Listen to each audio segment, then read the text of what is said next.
30 Desember 1993, bertempat di Great Western Forum kota Los Angeles. Pada saat Nirvana menunggu waktu konsernya tiba, seluruh personil Nirvana, termasuk Pat Smear dan seorang sutradara film yang bernama Dave Markey, yang saat itu sedang berada di ruang ganti Nirvana, tiba-tiba saja terkaget dengan datangnya dewa gitar dunia yang bernama Eddie Van Halen. Malam itu Eddie datang ke ruang ganti Nirvana dalam keadaan mabuk berat. Dave Markey yang sedang menyalakan kamera dengan inisiatif langsung mematikan kameranya karena merasa kasihan atas apa yang dia saksikan. Pasalnya, pada malam itu, Eddie Van Halen, seorang gitaris terkenal yang jauh lebih tenar dari bandnya, sedang mengemis kepada Nirvana, meminta agar dapat bermain satu panggung bersama dengan Nirvana.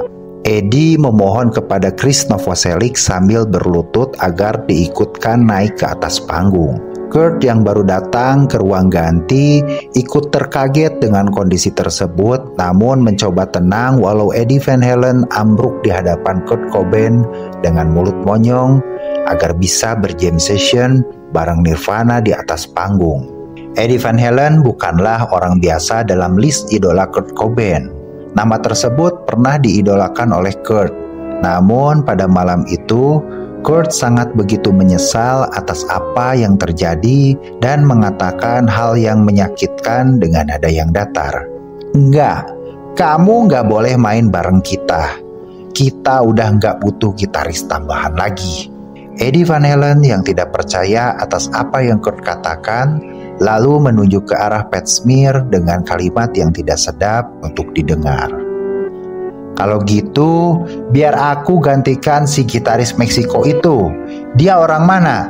Meksiko kan? Atau negro?" Kurt yang benci dengan umpatan rasis langsung menanggapinya dengan bijaksana. "Sebenarnya kamu boleh ngejam bareng kita. Kamu boleh naik ke atas panggung kalau kami udah mainin encore. Kamu bisa naik ke atas panggung dan mainin solo sendirian." Kurt kemudian bergegas meninggalkan bekas idolanya, dan hal tersebut Kurt lakukan agar Eddie Van Halen tidak merusak konser Nirvana. Karena sadar jika Eddie ikut naik ke atas panggung, maka dia tidak akan mau turun. Lainnya adalah demi melindungi nama Eddie Van Halen agar tidak melakukan hal yang memalukan di atas panggung. Malam itu konser Nirvana benar-benar pecah. Namun satu hal yang perlu disorot adalah penampilan mereka pada saat memainkan lagu In Bloom. Pada bagian solo, Kurt memainkannya dengan gaya shredding yang sudah jadi signature dari Eddie Van Halen.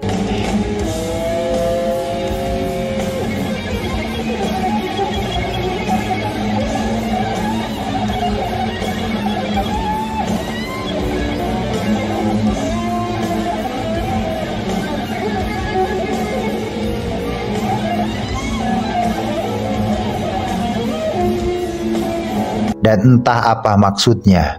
Andai saja malam itu Eddie Van Halen tidak pulang dan melihat aksi Kurt Cobain, maka dia akan tertawa karena melihat Kurt memainkannya dengan gaya yang aneh. Namun saya berani bertaruh, jika Eddie Van Halen pulang dengan mulut ponyong karena tidak percaya permintaannya untuk ngejam bareng Nirvana ditolak begitu saja, padahal band tersebut baru berumur seumur jagung. Kemudian pada tahun 1995, kabar mengejutkan itu datang. Satu hal yang mungkin tidak pernah Kurt Cobain dan personel Nirvana lainnya pikirkan atau diharapkan. Karena Van Halen merilis album yang berjudul Balance dengan singlenya yang berjudul Don't Tell Me What Love Can Do. Sebuah lagu yang menceritakan harapan Sammy Hagar pada Kurt Cobain. Dalam wawancaranya dengan majalah Rolling Stone pada tahun 1995, Sammy mengatakan, Ketika mendengar Kurt Cobain telah mengakhiri hidupnya sendiri, hal pertama yang terlintas dalam pikiran adalah saya berharap agar berada di sana dan bisa mencoba untuk menyelamatkannya. Dan judul asli untuk lagu ini adalah Want to Show You What Love Can Do. Tetapi karena terdengar terlalu gelap, saya tidak bisa sekedar membawa cahaya ke atasnya. Jadi saya mengubah baris terakhir menjadi Don't Tell Me What Love Can Do.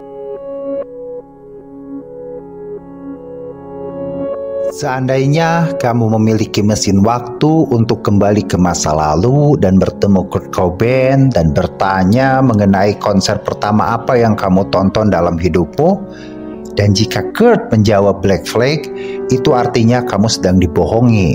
Sebagaimana yang sering dia ucapkan pada kawan-kawannya jika Black Flag adalah band pertama yang dia saksikan. Pada nyatanya, konser pertama yang Kurt Cobain saksikan adalah konser Quarterflash dan Sammy Hagar di kota Seattle pada 29 Maret 1983. Kurt menyukai Sammy Hagar dengan gaya ngeroknya dan dia juga membeli merch Sammy Hagar. Namun beberapa tahun kemudian, dia menyembunyikan cerita tersebut demi menjaga image punk dari seorang Kurt Cobain. Andai Kurt mendengar ini, mungkin dia akan terharu dan menangis karena kedua idolanya telah membuatkan lagu yang bercerita tentang dirinya walau dalam kondisi yang tidak menyenangkan dan tidak pernah diharapkan oleh siapapun. Di balik semua perdebatan, di balik semua cerita tentang kehidupan Kurt Cobain, ada satu hal yang perlu kalian ingat, jika Kurt lebih berhak untuk hidup bahagia.